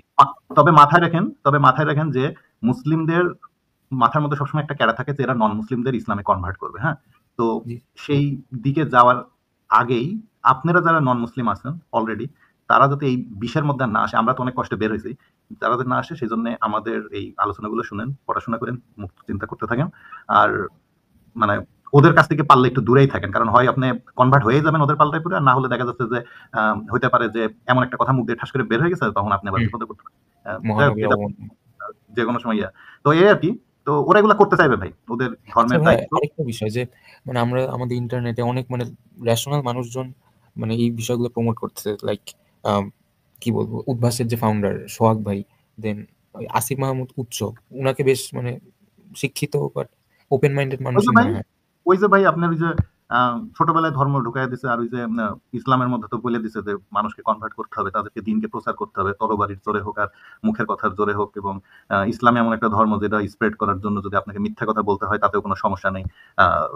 ধর্মের রক্ষা করার জন্য আপনি মিথ্যা কথা বলতে পারবেন। মানে এদের কাছে ধর্মের সংখ্যা বাড়ানো, জনগণের সংখ্যা বাড়ানো, এটা খুবই ইম্পর্টেন্ট একটা জিনিস। এরা এটা করতে চাইবে ভাই, এখন ওইটার থেকে আমাদের যে সেফ থাকতে হবে এই আর কি। আচ্ছা কে ডট ভাই, আপনি কি এই যে বাংলাদেশে এই যে এমএলএম কোম্পানিগুলোর নাম শুনছেন? যে এই কোম্পানিগুলা জি জি, হচ্ছে একটা কি মানুষ, স্ক্যাম। হ্যাঁ কি করে একটু বলেন তো? এই যে ডেস্টিনি এদের নাম শুনছেন তো, তাই না? কি জানি, পিরামিড, পিরামিড, হ্যাঁ scam, pyramid scam. Right right. কি করে আমি এরা বলেন তো? ক্লিয়ারলি জানি না। কি না ভাই, করে আমি এরা আমি বলেন তো? তো এটা, এই স্ক্যামটা তো হ্যাঁ 2012-13 সালের দিকে হয়েছিল, হ্যাঁ তখন হ্যাঁ, আমি এদের ছোট। পাল্লায় আপনি তখন পড়েন আমি নাই? এদের শুনছি, পাল্লায় কখনো পড়েন নাই আপনি? কি না অদ্ভুত! তখন আমি ছোট ভাইয়া, তখন আমার 6-7 ওহ, বছর বয়স। এরা যেভাবে আপনার মগজটা ধোলাই করবে, আপনি মনে করবেন আর জি। এখানে যুক্ত হইলেই তো 2 দিন পরে ইলন মাস্ক হয়ে যাবেন আপনি, হ্যাঁ? টুইটার আর ফেসবুক দুইটাই কিনা ফেলবেন কয়দিন পরেই। এই আশা নিয়ে আপনি মানে খুব সুন্দর করে সুরসুর করে এই ডেস্টিনিতে এড হবেন। এড হওয়ার পরে দেখবেন আপনার খবর। কিন্তু এই এমএলএম কোম্পানিগুলোর থেকে এই ইসলাম ভয়ংকর কারণ হচ্ছে আপনি এমএলএম কোম্পানি থেকে বাইরে হতে পারবেন জানিয়া, কিন্তু ইসলাম থেকে কিন্তু মনে করেন কালকে আপনার মনে হইলো যে না, আমি ঢুকছিলাম ইসলামে কিন্তু এখন ভাল লাগতেছে না। আমার কাছে মনে হইতেছে এটা খারাপ। বাইরে যাবো। তখন কি আর বাইরে যেতে পারবেন? না ভাইয়া, এটা কিন্তু ওয়ান ওয়ে রোড, অনেকগুলো হ্যাঁ? তো, ওয়ান ওয়ে হ্যাঁ রোড। অনেকগুলো এটা ভয় কিন্তু ভীতি ঢোকানো। না মাইরা ফেলবে। যদি আপনি বাইরেতে যান ইসলামের ও বিধান আচ্ছা কি? আচ্ছা, হ্যাঁ হ্যাঁ, পাথর নিক্ষেপ করে হত্যা। পাথর না, গর্দান একেবারে তরবারি দিয়ে গর্দান কেটে লকডাউন দিবে। হয়েছে। ও আচ্ছা জাস্ট আচ্ছা। আসলে একটু সরি, আমাদের এখানে একজন হিন্দু ব্যক্তি আসছে এর আগে, ওনার নাম হচ্ছে ঢাকাইয়া কি যেন এরকম, যে ঢাকার পোলানা, পুরান ঢাকা নামে। ওই লোক কিন্তু হিন্দু থেকে ইসলামে কনভার্ট হয়েছিল, পরে যখন ইসলাম ভালো লাগেনি ত্যাগ করছে। ওর এলাকার লোকজন দুজন কুবাইছিল শুধুমাত্র ধর্ম ত্যাগ করার কারণে, পরে সে জান নিয়ে পলায় বিদেশ চলে গেছে ভাই। সরি ভাই, আমি ইন্টারাপ্ট। হ্যাঁ ভাই, এই যে দেখেন আপনি ভাই রে ভাই। মনে করেন এদের বুংবাংশুই না আপনি মানে কবুল করে ফেললেন। পরে কিন্তু আর হুম, এটা কিন্তু এক ওয়ে তে যাইতে পারবেন। বাইরে পারবেন না। সেটাই। আ- আর হ্যাঁ বলেন। কে ডট ভাই, আপনার কথা তো আপনি তো মিউট করে ফেলছেন। আপনি কি কিছু জি জি ভাই, বলতেছেন? আরেকটা ভাইয়া, আরেকটা এবার কোয়েশ্চেন আমার মাথায় আসছে। আরেকটা কথা জি বলে জি, নিই এখানে। বলবেন। যে মনে করেন এরকম কেউ আপনার সামনে এসে ইসলাম কত ভালো, নবী কত ভালো এগুলা বলা শুরু করলো। এখন আপনিও তখন ফটাস কইরা একজন একটা লোক এসে যদি এটা ভালো সেটা ভালো বলতে থাকে, তখন তো এটা স্বাভাবিক যে আপনিও তখন তারে ২-৩ টা প্রশ্ন করবেন যে, "আচ্ছা তোমাদের নবী কি শিশুর সাথে করছিল? তোমাদের নবী কি দাসীর সাথে করত?" এই রকমের কোন একটা কোয়েশ্চেন ধরেন কইরা বসলেন আপনি, হ্যাঁ? প্রশ্ন হিসেবে আপনি আসলে কিছু কটূক্তি করেন নাই, কিন্তু জাস্ট জিজ্ঞেস করলেন যে, "আমি তো শুনছি যে তোমাদের নবী নাকি দাসীর সাথে করত। বা তার নাকি এতগুলা বিবি ছিল, যৌন দাসীও ছিল।" এই রকমের একটা এখন একজন মানুষ যদি পজিটিভ কিছু বলতে আসে তখন তো আপনিও তার উল্টাটা কিছু একটা জিজ্ঞেস করবেন। মানে একজন মনে করেন একটা প্রোডাক্ট বিক্রি করতে আসছে আপনার কাছে। সেই প্রোডাক্টটার কি খারাপ দিক আছে সেটাও তো আপনি যাচাই করে দেখবেন, তাই না? জি এই জি, কথাটা মনে করেন আপনি বইলা ফালাইছেন। তাইলে কিন্তু ভাই আপনার আর কোন রক্ষা নাই। তাইলে কিন্তু মনে করেন আপনি কটুক্তি করছেন। আপনার বাড়ি তো জ্বালায় দিবেই, আপনারা তো মারবেই। পুরা পরিবার সুদ্ধা টানাটানি শুরু হবে। সুতরাং এইদের থেকে একটু দূরে থাকাই আমার মনে হয় আপনার জন্য ভালো হবে। জি ভাই, সেটাই। মানে আমি এখন মানে অ্যাভয়েড করারই চেষ্টা করি আরকি। ঠিক আছে, আর কি তাহলে কিছু বলবেন আপনি? জি না ভাই, আজকে এই পর্যন্তই, মানে এটাই ঠিক বলার আছে। ছিল আরকি। ঠিক আছে, তাহলে আপনাকে বিদায় জানাচ্ছি। ভালো থাকেন। থ্যাংক ইউ ভাই সময় দেওয়ার জন্য। আচ্ছা ঠিক আছে। পরের জনকে যুক্ত করি তাহলে। আ সম্রাট খান আপনাকে যুক্ত করা হয়েছে। বলেন আপনি। হ্যাঁ, আসিফ ভাইয়া, কি অবস্থা? ভালো আছেন? হ্যাঁ, ভালো আছি। আপনি কেমন আছেন? এই তো ভাইয়া, অনেক ভালো। বাট যে এই বৃষ্টি শুরু হয়েছে আপনাদের ওইখানেও তো মনে হয় বৃষ্টি টিষ্টি হচ্ছে মনে হয় সম্ভবত। বাট হ্যাঁ, বুঝতে কারণ আমার এখানেও আজকে সকালে একটু বরফ পড়ছে হালকা। বরফটা পড়া দরকার। বরফের জন্য অপেক্ষা করছি। হ্যাঁ, বরফও পড়ছিল। আমার বরফ নিয়ে কোনো সমস্যা নেই, কিন্তু বৃষ্টিটাই আমার ভালো লাগে না। ইউরোপের বৃষ্টিটা আর ব্রিটেনে আপনারা জানেন টিপিক্যাল ইংলিশ ওয়েদার, খুবই খারাপ, বৃষ্টি হয় প্রচুর। আমার এনিওয়ে, শহরেও একই রকম বৃষ্টি হয় প্রচুর। হ্যাঁ, এই তো আমি আসলে ওই যে আপনার সাথে ওইদিন কথা হয়েছিল যে 2 সপ্তাহ আগে একবার লাইভে যুক্ত ছিলাম। আম, তো ওই মারিয়া কিপ্টিয়ার ব্যাপারে ওই লেখাটা আমি পড়ছি, আপনি যেটা বলছেন ওটাও বিশাল বড় লেখা। আরো কিছু লেখা আছে মারিয়া কিপ্টিয়ার ব্যাপারে সংশয়.com-এ, ওইগুলো আমি দেখছি, কিন্তু মেইন যে আর্টিকেলটা ওটা অনেক বিশাল বড়। আমি ওটা পুরোটাই আর কি বললাম। আম, তো ওই যে ওই দিন যে কোয়েশ্চেনটা করছিলাম যে বাগান বাড়ি নিয়ে এই নবীর ওয়াইফরা আসলে কখনো আম, নবীকে চার্জ করে নাই, এই ব্যাপারটা আসলে ওইভাবে বলা নাই ওই আর্টিকেলটাতে। তো আপনার অভিমত অনুযায়ী যদি আপনি একটু ছোট করে বলেন 2 এক লাইনে, তাইলেই হবে। বিষয়টা হচ্ছে যে যখন মারিয়া কিপ্তিয়াকে পাইছে সেই সময় মারিয়া কিপ্তিয়ার কোনো প্লেস ছিল না, থাকার মতো যে কোনো জায়গা ছিল না। এই জন্য মোহাম্মদ যেটা করতো, আরেকজনের বাসায় তাকে রাখছিল। এবং এক এক বউ বাসা থেকে একটু বাইরে টেরে গেলে, বিশেষ করে হাফসার বাসায় তাকে মাঝে মাঝে নিয়ে যেত। হাফসা একটু বাইরে টেরে গেলে, বাপের বাড়ি টেরে গেলে হাফসার বিছানায় আর কি কাজটা চলতো। হ্যাঁ, হ্যাঁ, এটা ছিল। এবং হাফসার কাছে একবার ধরাও খাইছে, এই কাম করতে গিয়ে একবার ধরা খাইছে। এবং সেই সময় আরেকজন মহিলার বাসায় এসে রাখতো, সেই মহিলার বাসায় সে আবার রেগুলার যাইতো। সেই রেফারেন্স গুলো এখানে আছে, আপনি ওই হ্যাঁ, আমি লেখাটা পড়ছি দেখে যে দেখি কনফিডেন্ট। ওই মহিলা আবার এমন ভাবে বলছে যে নবী নাকি অনেক ঘামাইতো, তাকে হ্যাঁ, নাকি হ্যাঁ, একটা ঘামাইতো। চামড়ার বিছানা দিত ওই মহিলার বাসায় নবীর ঘুমানোর জন্য। ওই চামড়ার বিছানাটা নাকি প্রত্যেকদিন সকালে যখন নবী চলে যেত তখন নাকি ওই মহিলা ওই চামড়ার বিছানা থেকে ঘামগুলি সংগ্রহ করতো, এবং এটাকে প্রচুর নাকি সুগন্ধি সুগন্ধি হিসেবে আর কি সে একটা কোন একটা ইসের মধ্যে রাখতো আর কি। সারা রাত আম, অনেক পরিশ্রম পরিশ্রম যেত, তো এই জন্য প্রচুর হ্যাঁ, হ্যাঁ, ঘাম হ্যাঁ, ঘাম বেরোতো, মানে এটাই এটা তো হয়। বুঝাই যায়। না, হ্যাঁ, ওই এটা তো বিষয়টা বোঝাই হ্যাঁ, যায় এটা যে তো কি, কেন হ্যাঁ, যে এত ঘামাইতো, এত ঘামানোর মানেটা কি সেটা তো বোঝাই যায় যে এত ঘাম তো মানুষের শরীরে তো আর এত ঘাম থাকে না, তাই না? নিশ্চয়ই খুবই পরিশ্রম সাধ্য কাজ সারা রাত করতে হতো তার।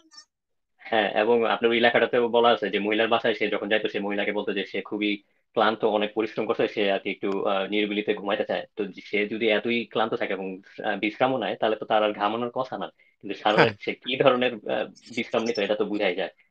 হ্যাঁ। তো না, সেটাই আর কি। তো যে ওই সময় হুম, হচ্ছে সেই জায়গাটাতে তাকে রাখছিল এবং সেখানে গিয়ে মোহাম্মদ মানে খ্যাপ মারতো আর কি। হ্যাঁ, মাঝে মাঝে গিয়ে খ্যাপ মেরে আসতো।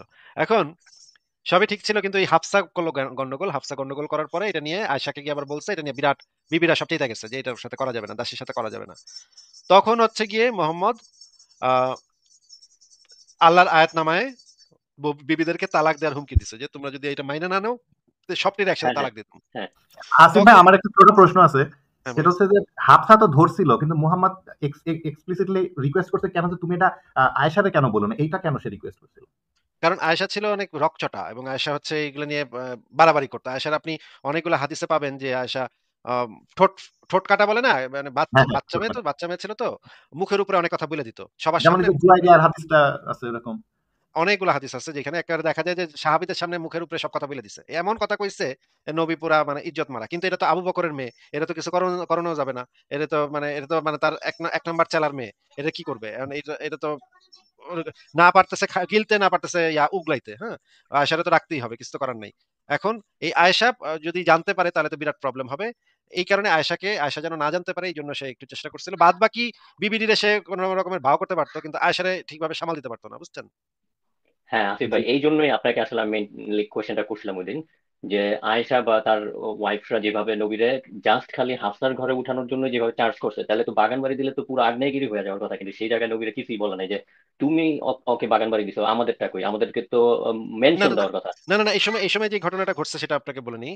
এই সময় সমস্ত বিবিদেরকে সে তালাক দেওয়ার হুমকি দিচ্ছে, যে আল্লাহর আয়াতনামায় তালাক দেওয়ার হুমকি দিচ্ছে। তখন তার বউরা সবাই বিদ্রোহ করছে যে, এবং সবাইরে তখন বলছে যে তোমরা তাইলে বাপের বাড়ি চলে যাও। এই সময় সে মোহাম্মদ হাফসাকে তালাক দিয়েও ফেলছিল। ঠিক আছে? তালাক দেওয়ার একটা হাদিসও আছে যে হাফসাকে সে তালাক দিয়েও ফেলছিল। কিন্তু পরবর্তীতে আবার এটা উঠায় নিচ্ছে। আ আসিফ ভাই, আমি যদি ভুল না হয়, ওই এই হাফসারকে তালাক দিছে এটা শুনে উমর এসে হাফসারের উত্তম মধ্যম দিছিল না? হ্যাঁ, হ্যাঁ। হ্যাঁ, এবং হ্যাঁ, তখন আচ্ছা। যে ঘটনাটা ঘটে তখন ওই যে আবু বকর এবং ওমর সাথে সাথে ওই বাসায় চলে আসে আইসা। ২ জনই তাদের মেয়েদেরকে পিটাপিটি শুরু করে যে, "তোরা কত বড় সাহস নবীর উপরে কথা কইছস?" তোরা মারপিট শুরু করে। ওমরও তার মেয়েরে মারে এবং আবু বকরও তার মেয়েরে মারে। এবং তখন তাদেরকে বলা হয়, এই সময় এই যে যেই ঘটনাটা ঘটতেছিল এই সময় মোহাম্মদ ইসেকে মারিয়া কিপ্তিয়াকে বাগান বাড়িটা দিছে এবং সেই সময় বাগান বাড়িতেই তাকে রাখছে। ২৯ দিন বা ৩০ দিন মোহাম্মদ ঘরের বাইরে ছিল। এই সময়টা পুরাটা সময় সে ওই বাগান বাড়িতে মারিয়া কিপ্তিয়ার সাথে ছিল। তো এই ২৯ দিন বা ৩০ দিন পুরাটা সময় সে মারিয়া কিপ্তিয়ার সাথে ওই বাগান বাড়িতে ছিল। কোন বউয়ের কাছেই সে সেই সময় যায় নাই। এইটার রেফারেন্স আছে তাফসীরে মাঝারি থেকে, আপনি পাবেন। হ্যাঁ, ওই হ্যাঁ, হ্যাঁ, ওটা লেখাটাতে আমি যদি পাবেন, দেখছি। হ্যাঁ, এই আছে, সময়টাতে আছে সে ওইটা। বাগান বাড়িতে ওই মারিয়া কিপ্তিয়ার সাথে ছিল। এখন এই সময়ে তার ওয়াইফরা মুহাম্মদের সাথে নেগোসিয়েশন করতেছে যে তালাক হইলে তারা কি পাবে, হ্যাঁ? তারা কি ভরণ-পোষণ পাবে কি পাবে না। এই নেগোসিয়েশনটা তখন চলতেছিল। আপনি কয়েকটা হাদিসেই দেখবেন, ওই লেখাটার ভিতরেই আছে কয়েকটা হাদিসে। হ্যাঁ, হ্যাঁ, হ্যাঁ, দেখছি। আয়েশা এবং হাফসা তখন ভরণ-পোষণের টাকা দাবি করে। তখন মুহাম্মদ মিচকি, মিচকি হাসতেছিল। একদিন ওই বাগান বাড়িতেই আ মুহাম্মদ আবু বকর এবং ওমরকে ডাকছে। ডাইকা বলতেছে যে ওরা তো ভরণ-পোষণ চায়। তালাক দিব, তালাকের ভরণ-পোষণ চায়। তখন আবু বকর এবং ওমর গিয়ে তখন আ হাফসা এবং আয়েশাকে মারপিট শুরু করে যে, "তোরা কেন মানে টাকা চাইছস নবীর কাছে? কিভাবে কেন ভরণ-পোষণ ঘুষিও চাইছ?" মনে মারছিল, বক্ষ দেশে বা এই টাইপের কোনো চেস্টের কোনো জায়গাতে ঘুষিও মনে মারছিল, ঠিক না? এরকম একটা বর্ণনা হ্যাঁ, আছে এরকম মনে হয়। একটা বর্ণনা আছে যে মানে মারপিট করছিল যে ভরণ-পোষণ চাওয়ার কারণে। তখন নবী আবার মুচকি, মুচকি হাসতেছিল পাশে বসে যে সে টাকা দিবে না। সে আসলে টাকা দিবে না। ভরণ-পোষণ মানে তালাক হয়ে যাওয়ার পরে মুহাম্মদ আর কোন টাকা-পয়সা তাদেরকে দিবে না। এইটাই ডিসিশন হইছে এবং একই সাথে ওই মানে কোরআনেও একটা আয়াত আছে যে মুহাম্মদ যদি তালাক দেয়, এই মেয়েরা আর কখনো কাউকে বিয়ে করতে পারবে না। এই মেয়েরা সারা জীবন ওইভাবেই তাদের থাকতে হবে। ও তাইলে এখন আমি বুঝতে পারছি। তাইলে নবীর ওয়াইফরা বাগান বাড়ি তো দূরের কথা। আর কোন কিছু নিয়ে তো কথা বলবে না। তো যেহেতু এই সময়টাতেই হ্যাঁ, এই ঘটনাটা ঘটছে। এই সময় ওই বিবিদের আসলে ওরে দাসেরে বাগান বাড়ি দিছে, আমাদের বাগান বাড়ি দাও নাই কেন? এই নেগোসিয়েশন এ যাওয়ার মতো কোন স্কোপ ওই তার বিবিদের হুম, ছিল না। হুম, কারণ এই হুম। সময় মুহাম্মদের সাথে তাদের যে গ্যাঞ্জামটা চলতেছে, সামান্য ভরণ-পোষণই দিবে না মুহাম্মদ, এই জায়গায় চইলা গেছে সে। এবং শেষমেশ তখন অনেক ঘটনা ঘটার পরে তখন জিনিসটা শান্তিপূর্ণ একটা ফয়সালা হয়েছে। বিবিরা মাইনে নিছে যে তুমি তোমার দাসীর সাথে যা ইচ্ছা করো। আমরা এগুলো নিয়ে আর মাথা ঘামাবো না। এইটা হওয়ার পরে তখন মুহাম্মদ তাদেরকে আবার ঘরে তুলছে। হুম, মানে হুম, আসিফ ভাই, দেখেন এই এর যে 11টা বউ থাকার পরও এই মারিয়াক দেখা সে মিশরে হামলা করাও ভুলে গেছে যে মারিয়া এমনই সুন্দরী ছিল। তো পরে সে মারিয়ার সাথে সে ওই যে এনাফ টাইম পাচ্ছিল না, ধরেন 11 বউ তো টাইম মানে স্প্রেড আউট হয়ে যাচ্ছিল। ঝামেলা টামেলা করে 1 মাসের জন্য চলে গেছে মানে হানিমুনে, বুঝছেন? হানিমুনে যে ইচ্ছা মতো একদম ডিংডং করে পরে খায়েশ মিটায় তারপরে আইছে আবার সব বউগুলোর কাছে। জবর ক্যারেক্টার। মানে এমনই খেলা উঠছে যে ৩০ দিন সে টানা, হ্যাঁ? ৩০ দিন সে টানা চালাইছে এখানে কাজ। মেশিন চালাইছে এখানে। তো আসিফ ভাই, ওই আপনি এটা কয়েকবারই বলছেন, আমিও শুনছি। মোহাম্মদ তো ওই যে যেইভাবে তার সময়ে যে মানুষজনদেরকে ম্যানিপুলেট করছে এই জান্নাত আর জাহান্নামের ভয় দেখায়, তো এটা তো বোঝা যায় যে তার শাগরেদরা খুবই সেক্সুয়ালি ফ্রাস্ট্রেটেড ছিল। তো আম, যদিও মানে কি বলে যে হুরের লোক দেখা যুদ্ধ করাইলো, তো হুরের লোক দেখা তারা খুবই ইন্সপায়ার্ড হতে পারে, কিন্তু তাদের গায়ে গতরে তো ওইরকম শক্তি থাকার কথা না, তাহলে যুদ্ধ কিভাবে করলো? যুদ্ধ তো আবার যাদের সাথেও যুদ্ধ করবে, মনে করেন সংখ্যায় কম ছিল মোহাম্মদের, যেটা বলা হয় আর কি, আমি জানি না কতটুকু সত্যি। মোহাম্মদের টিমে যে লোকজন কম ছিল আর কাফেরদের লোকজন বেশি ছিল, কিন্তু তাদেরকে মাইনে মুইনে জিতে গেছে। তো যদি ধরি যে ইন্সপায়ার্ড হয়েও যুদ্ধ করে জিতলো, কিন্তু তাদের গায়ে তো ওইরকম শক্তি থাকার কথা না, কারণ সবই হচ্ছে কিন্তু খুবই কিন্তু উইক। সম্রাট ভাই, এই যে প্রাচীনকালের যে যুদ্ধগুলা, সেখানে কিন্তু গায়ের জোরের চাইতে সাহসটা বেশি দরকার, হ্যাঁ? মানে আপনার যদি সাহস থাকে, আপনি যদি আসলেই ফাইটটা সামনাসামনি তরবারি নিয়ে ফাইটটা মানে জান-প্রাণ দিয়ে যদি আপনি ফাইটটা করেন, আ শারীরিক শক্তির থেকে এই মানসিক শক্তিটা প্রাচীনকালে বেশি ইম্পোর্টেন্ট ছিল। এই কারণেই আপনি দেখবেন বড়, বড় যুদ্ধে লিডার যখন বক্তব্য দিছে, দেখবেন যে লিডার যদি ঠিকঠাক মতো ওই ইনিশিয়াল যে বক্তব্যটা সেটা যদি ঠিকভাবে দিতে পারে, ওই যুদ্ধে মানে বেশি মেক্সিমাম ক্ষেত্রে ওই যুদ্ধে জিতা যায়। কারণ লিডারের যে আগুন ঝরা বাণীটা, সেইটা তাদের ভিতরে যে মানসিক শক্তি তৈরি করে, সেইটা প্রাচীন এবং মধ্যযুগের বেশিরভাগ যুদ্ধে সেইটা সবচাইতে কাজে দেয়। সেটা হচ্ছে সবচাইতে ইম্পোর্টেন্ট। এমনকি অনেক বড়, বড় যুদ্ধে অস্ত্র কম ছিল, কিন্তু সেনাবাহিনী জিতে গেছে কারণ তাদের মানে ডেডিকেশনটা ছিল সেরকম। এই ডেডিকেশনের জোরে, মানসিক শক্তির জোরে সেই সময় যুদ্ধেও বেশিরভাগ যুদ্ধ জিততো। এইখানে মোহাম্মদ যে এই জিনিসটা পাইছে সেটা হচ্ছে সে ডেডিকেশন তৈরি করতে পারছে মানুষদের ভিতরে যে যেমনে পারি কামড়ায় কুমড়ায় পারি ওদেরকে মারতে হবে। ওদেরকে মারতে পারলেই জান্নাত। হ্যাঁ? ওদেরকে ওইখানে যাইতে পারলেই ওই নিয়ে তরবারি নিয়ে ঢুইকা ২-৪ টা কোপ মারতে পারলেই জান্নাত। এই ডেডিকেশনটা তাদের ভিতরে জেনুইনলি অনেক মানুষের ভিতরে ছিল। আচ্ছা, হ্যাঁ, বুঝতে পারছি। আর আরেকটা, আর দুইটা কোশ্চেন করবো, তারপর আমি আসলে চলে যাবো। সরি, আপনার আসিফ মুমিনদের ভাই, প্রায়। একটুখানি আমার একটাই আছে যে ইসলামের যে বড় যুদ্ধ যেগুলোকে আমরা জানি ভাই, একটাও কিন্তু ভাই পরিকল্পিত যুদ্ধ ছিল না আপনার। মক্কা বিজয় কোনো অস্ত্রের মাধ্যমে, যুদ্ধের মাধ্যমে অর্গানাইজ যুদ্ধ হয়নি। ওই যে প্রথম যুদ্ধ কোনটা জানো ভাই, যে কুয়ার পানির ওখানে প্রথম যে যুদ্ধ ছিল 313 জন সাহাবী নিয়ে, আসিফ ভাই? বদরের যুদ্ধ হ্যাঁ, ৩১৩ জন। বদরের যুদ্ধ অর্গানাইজড ভাবে হয়নি, আর এক পক্ষ প্রতিপক্ষ ছিল না। বনু মুস্তালিকের যুদ্ধেও প্রতিপক্ষ প্রিপেয়ার ছিল না। ওইদিকে খাইবারের যুদ্ধ প্রতিপক্ষ ছিল না। মুহাম্মাদের এগুলো ছিল মোস্টলি ডাকাতি। একটা যুদ্ধ অর্গানাইজড ভাবে হয়েছিল, সেটা হচ্ছে উহুদের যুদ্ধ। সেখানে কিন্তু মুসলিম বাহিনী পরাজিত হয়েছিল। তো যদি এভাবেও যদি দেখা যায় দেখা যাচ্ছে মুহাম্মদ কিন্তু অর্গানাইজ যুদ্ধে সেভাবে পারেনি, এবং তাদের সৈন্যবাহিনীকে উদ্বুদ্ধ করার জন্য মুহাম্মদ কিন্তু অনেকবার বাটপারি করছে। তো একটা বাটপারি হয়েছে, আল্লাহ স্বপ্নের মধ্যে মুহাম্মদকে মিথ্যা কথা বলছিল না আসিফ ভাই, যে হ্যাঁ, হ্যাঁ। তোমাদের সৈন্য কম আছে। দেখেন আল্লাহ কি বিপদে পড়ছে, যে মুহাম্মদের সৈন্যবাহিনীকে মোটিভেট করার জন্য আল্লাহর মিথ্যা কথা বলা দেখছে, যে এই তোমরা যাও, ওখানে সৈন্যবাহিনী কম আছে। মুহাম্মদের বাহিনী যদি বেশি সৈন্য দেখতো, তারাও মনোবলহীন হয়ে তারা লেজ গুটা পালাইতো। এরকম আছে যে হযরত উমরও তো এক পালাইছে। একদম হ্যাঁ, হ্যাঁ। একদম এইভাবেই বলা আছে তাফসীরে যে যদি বেশি জেনুইন সংখ্যাটা যদি জানতো তাহলে মুহাম্মদের সৈন্যরা পলায় যেত। এইজন্য আল্লাহ পাক তাদেরকে ইচ্ছাকৃতভাবে মুহাম্মদের মানে মিথ্যা স্বপ্ন দেখাইছে যেন তাদের মনোবলটা অটুট থাকে। এবং একই সাথে হ্যাঁ, আরেকটা যেই পয়েন্টটা বললেন যে আবু একটা যুদ্ধে কিন্তু ওমরও কিন্তু দৌড় দিছিল, দৌড়ে পালায় গেছিল মুহাম্মদরে ফালায়া। তখন মুহাম্মদরে কিন্তু চারপাশ থেকে কাফেররা ঘিরে ফেলছে। তখন কিন্তু চিৎকার করতেছিল মুহাম্মদ। ওমর কিন্তু তখন দৌড়। বুঝছেন? মোহাম্মদ কিভাবে বেঁচে গেল তাহলে? ওই তাহলে তো সময় দেখা যায় যদি যে কাফেরদের নৈতিকতা অনেক ভালো ছিল মোহাম্মদের তুলনায়। তখন আরকি চিৎকার করে মোহাম্মদ বলতেছিল, আমার যে গার্ড দিবে সে সরাসরি জান্নাতে যাবে। তো এটাও হাদিসে আছে, একটা হাদিসে আছে যে আমাকে যে এই মুহূর্তে আমাকে যে মানে দিবে সে সরাসরি জান্নাতে যাবে। তখন আরকি এই কথা বইলা কয়েকটারে ফেরত আনতে পারছে। নাহলে সবগুলা পলায় গেছিল একটা যুদ্ধে। ওইটা পরে একসময় আমি দেখাবো নে। আ ভাই আচ্ছা। আ আসিফ ভাই আমি আমাদের একটু আয়াতটা দেখাতাম একটু। আসিফ হ্যাঁ, ভাই আপনি আয়াতটা। এটা দেখান। এরপরে আমরা লাইভটা শেষ করে দিব আরকি। আচ্ছা, আচ্ছা ঠিক আসিফ আছে। ভাই ওই আম, 2টা কোশ্চেন করবো খুব সংক্ষেপে। আপনি যদি 1-2 সেন্টেন্সে দেন তাহলেও হবে, কোনো সমস্যা নাই। প্রথম কোশ্চেনটা একটু হ্যাঁ ভাই, যদিও আপনি প্রশ্নটা করেন, এই যে ওই আয়াতটা দেখেন এখানে আপনার আল্লাহ কি বলতেছে, যে সে যে মিথ্যা কথা বলছে এবং সে মিথ্যার সাফাইও গাচ্ছে, অস্বীকার করতেছে না কিন্তু। যা স্মরণ করো, যা ঘটনা হয়েছিল চূড়ান্ত ভাবে সম্পন্ন করার জন্য যখন দুদল মুখোমুখি হয়েছিল, তোমাদের দৃষ্টিতে ওদের সংখ্যা খুব কম দেখাচ্ছিল, তাদের চোখেও অল্প সংখ্যক দেখাচ্ছিল। এর আগের আয়াতেও আল্লাহ ওই সাফাই গাইছে, যে আল্লাহ সংখ্যা অল্প করে দেখিয়েছিলেন। মুহাম্মাদকে আল্লাহ স্বপ্ন দেখাইছে যে যাও হামলা করো, সৈন্যবাহিনী অল্প আছে। কিন্তু মাঠের মধ্যে যখন আয়সা দেখে যে সৈন্যবাহিনী, মুহাম্মাদও যায় সাহাবীদের বলছে যে অল্প সৈন্য আছে, সমস্যা নাই। পরে যখন মুহাম্মদ যুদ্ধে গেছে, যায় তো পড়ছে বিপদে, যায় দেখে যে অনেক সংখ্যা, তখন এই আল্লাহ আয়াত দিয়ে কইছে যে আমি তোমাদের মনোবল বাড়ানোর জন্য মিথ্যা কথা বলছিলাম, সরি, হ্যাঁ যাও এখন যুদ্ধ করো। তো ভাই অর্গানাইজ যুদ্ধে ভাই মুহাম্মদ যে খুব দেখাতে পারছে, খুব যোগ্যতা দেখাতে পারছে বলে আমি এটা মনে করি না। হাকিমেরা রাতের আধারে হামলা টামলা করে নারী শিশুদের হত্যা টত্যা করাতে এক্সপার্টিস ছিল, কিন্তু সম্মুখ যুদ্ধে মনে হয় না মুসলিম বাহিনী খুব ছিল। না হলে তো মুহাম্মদের সামনের দাঁত ভাগতো না। ওদের যুদ্ধে তো মুহাম্মদের সামনের 2টা দাঁত ভেঙে দিছিল কাফেরেরা মাইরা। তো জি জি, এটা জানি। এজন্য সে যখন কথা বলতো তার মুখ দিয়ে তখন থিপ থিপ করে থুতু বের হয়ে যেত। আরবি অনেক উচ্চারণ মুহাম্মদের ভুল হতো। এনিহাউ, তো ঠিক আছে, থ্যাংক ইউ ভাই। ঠিক আছে ভাই, জি, দ্রুত আসিফ তাহলে আসিফ ভাই ওই নেক্সট আপনি লাইভে করা যায় কিনা? কারণ প্রশ্নগুলোর উত্তর তো অনেক বড় হয় ভাই। হ্যাঁ, সেটা না না না, এই প্রশ্নগুলি যদিও একটু এক্সপ্লিসিট হতে পারে, আপনি হয়তো এমব্রেস ফিল করতে পারেন। এই যে আপনি যে হুরের যে কয়েকটা ভিডিও দেখালেন এই লাইভের আরো কিছুক্ষণ আগে এক লোকরে, তো হুরের এত স্তনের বর্ণনা দেওয়া আছে এত সুন্দর করে, কত সুন্দর করে ভিডিও গুলিতে বললো। তো আহ, পিছন দিকের অবস্থা তো কিছুই বলে নাই, পিছনের অবস্থা কি?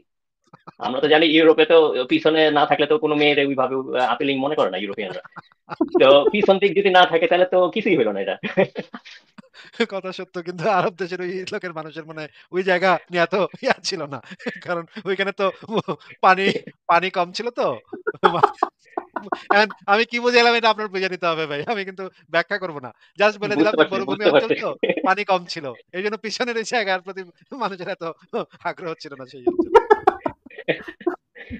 আর আরেকটা জিনিস আমি আবার এই আপনি নিশ্চয়ই জানেন, আপনার কয়েকবারই বলছি যে আমি আমার আত্মীয় স্বজনের বোঝানোর চেষ্টা করতেছি, এবং আমি এখন আত্মীয় স্বজনদের মধ্যে যারা ছোট আছে তাদেরকে ছোটবেলা থেকেই আর কি আমি তাদেরকে মানে যারা আর কি আন্ডার 18 অথবা আমার যেসব কাজিন টাজিন আছে যাদের বয়স এখন 18 হয় নাই, তাদেরকে আমি এত এক্সপ্লিসিটলি এগুলি বলতে পারি না। কিন্তু আমি আপনার কাছে একটা সাজেশন চাইবো, বা আপনার কাছে যদি কোনো জানা মতে কোনো বই থাকে যে হ্যাঁ, জান্নাত জাহান্নামের বর্ণনা দেওয়া আছে, ছোটরাও পড়তে পারবে, এই ধরনের বইয়ের একটা যদি নাম দেন তাহলে বাংলাদেশ থেকে আমি তাদেরকে পড়ার জন্য এটা আর কি উদ্বুদ্ধ করবো। তাদেরকে আমি বলছি অলরেডি যে তোমরা জান্নাত জাহান্নামের আইডিয়াটা একটু দেখো, যে কি আছে জান্নাতে আর কি আছে জাহান্নামে, আর কি কারণে এই লোকগুলি দেখানো হয়েছে আর কি কারণে ভয়গুলি দেখানো হয়েছে, জাস্ট খালি কিন্তু এটাই বলছি। কিন্তু ভাই জান্নাত জাহান্নামের বর্ণনা বেশিরভাগই তো 18 প্লাস, বাচ্চাদের এগুলো পড়তে দেওয়া উচিত না আসলে। কারণ হ্যাঁ হ্যাঁ, সেটাই সেটাই ভায়োলেন্স সেটাই। আছে এক্সট্রিম এবং সেক্স আছে এক্সট্রিম। এগুলো তো ভাই 18 প্লাস, সবকিছু 18 প্লাস। জান্নাত জাহান্নাম দুটোই 18 প্লাস। বাট সামহাও ছোটরা কোনোভাবে কি বুঝতে পারবে মানে ওই আমার ধরনের আমার কথা মনে না হয় না করে? আপনার উচিত জান্নাত জাহান্নামের ইয়াগুলা দেয়া। আপনি এটা তাহলে আপনি পরে একসময় আপনার সাথে আমি কথা বলব না আরেকদিন। আজকে আমার হুম, হুম, মাথা কিছু আসতেছে না। আজকে ভাই আমরা ঠিক লাইভটা আছে শেষ করে দিব। তাহলে আজকে ঠিক আছে আপনি ঠিক আছে, থ্যাংক আপনাকে ইউ ভাই, বিদায় জানাই। থ্যাংক সম্রাট ইউ ভাই থ্যাংক ভালো ইউ। থাকেন তাহলে। জি শুভরাত্রি। জি, হ্যাঁ, শুভরাত্রি, বাই। আচ্ছা ঠিক আছে। ইন্দ্রাণী ভাই তাহলে লাইভটা শেষ করে দিই আমরা, কি বলেন? জি ভাই, ধন্যবাদ আসিফ ভাই, অনেকদিন পরে আপনার সাথে আড্ডা হলো, আজকে অনেক ইন্টারেস্টিং এবং মজাদার আলোচনা হয়েছে। আর দর্শকরাও খুব আশা করি অনেক ইনফরমেশন এবং অনেক আজকে মজাও পেয়েছে তারা সব দিক দিয়ে। এনিহাউ, দর্শকবৃন্দ সবাইকে যারা যুক্ত ছিলেন প্রথম থেকে সবাইকে ধন্যবাদ আমাদের লাইভটি দেখার জন্য। আর আসিফ ভাই আমাকেও সুযোগ দেওয়ার জন্য ধন্যবাদ যুক্ত করার জন্য। তো সবাই ভালো থাকবেন আর শুভ বিদায়। শুভরাত্রি সবাইকে। তাহলে আজকের মতো বিদায় নিচ্ছি। আবার পরের লাইভে কথা হবে। Good night.